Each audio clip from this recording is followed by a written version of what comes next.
Shares का कारोबार जायज़ है या नहीं, बहुत से लोग ये सवाल पूछते हैं, तो मैंने कहा इस पर मैं बाकायदा रिकॉर्डिंग में ले आऊँ। शेयर्स का कारोबार चंद शर्तों के साथ जायज़ है। नंबर एक, जिस कंपनी का शेयर खरीद रहे हैं वो कंपनी जायज़ काम कर रही हो। बात आ गई समझ में?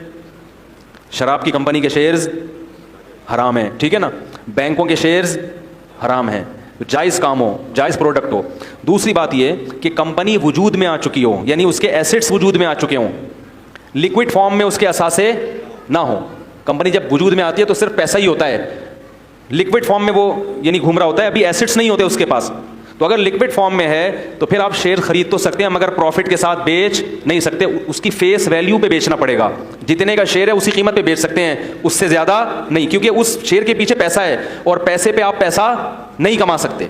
1 लाख के शेयर है तो 1 लाख ही ले सकते हो उस पर आप, एक भी, क्योंकि उसके पीछे एसेट्स नहीं है ना, पैसा है ना उसके पीछे। तो पैसे तो वो तो एक रसीद हो गई शेयर्स के, इतने पैसे आपके कंपनी में आपके हो गए, तो उस पर आप पैसा नहीं कमा सकते, उतने ही पे ही दे सकते हैं, उससे ज़्यादा, उससे कम पे भी नहीं, उससे ज़्यादा पे भी नहीं।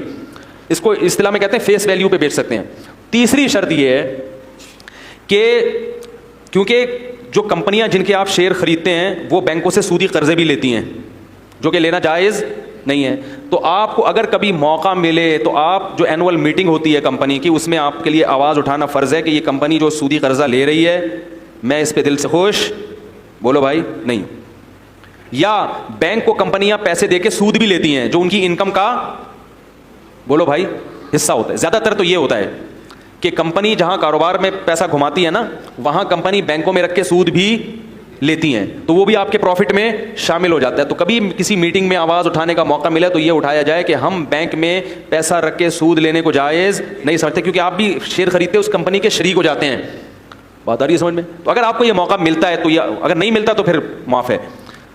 और दूसरी बात ये, क्योंकि कंपनी के प्रॉफिट में वो कुछ ना कुछ % सूद भी शामिल होता है जो सब में तहलील हो जाता है, लिहाजा शेयर्स के बिजनेस से जो अर्निंग होगी उसमें आप ये देखेंगे कि क्या वाकई आपकी कंपनी की इस अर्निंग में सूद शामिल है या नहीं। अगर है तो इतने % आपको अपनी अर्निंग से सदका, बोलो भाई, कर। मसलन कंपनी का जितना प्रॉफिट है वो प्रॉफिट में 2% सूद भी आ रहा है, तो आपके प्रॉफिट में से आपको 2%, बोलो भाई, प्रॉफिट में से, जैसे आपने 100 रुपए का शेयर खरीद के 100 रुपए में 200 में बेचा तो प्रॉफिट कितना हुआ? 100। तो 100 में से 2 रुपए आपको क्या करने पड़ेंगे? बोलो ना यार, सदका, ताकि वो हराम जो शामिल है वो उससे पाक हो जाए। और आखिरी शर्त ये है कि शेयर्स जब तक कब्जे में ना आ जाए आप उसको फरोख्त, बोलो ना यार, नहीं कर सकते। अब कंपनी में जो आपको जो शेयर दिया है, जाहिर है उसके पीछे कोई एसेट्स है ना, तो वो तो कब्जे में ले नहीं सकते ना आप, वरना तो सब पहुंच जाएंगे, ये साबुन के डब्बे 6 मुझे दे दो और ये अगरबत्तियां क्या कर दो, ये तो मुमकिन नहीं है। तो इसलिए उलमा ने कहा, उसमें तखलिया भी मुमकिन नहीं है, तो इसलिए उलमा ने ये कहा है, खासतौर पे हज़रत मुफ्ती तकी उस्मानी साहब जो इस फील्ड के सबसे माहिर तरीन आलिम है दुनिया में, कि जब तक वो आपके नाम नहीं हो जाता शेयर, यानी कंपनी आपके नाम रजिस्टर नहीं कर देती, उस वक्त तक आगे उसको बेचना जायज़, बोलो भाई, नहीं है।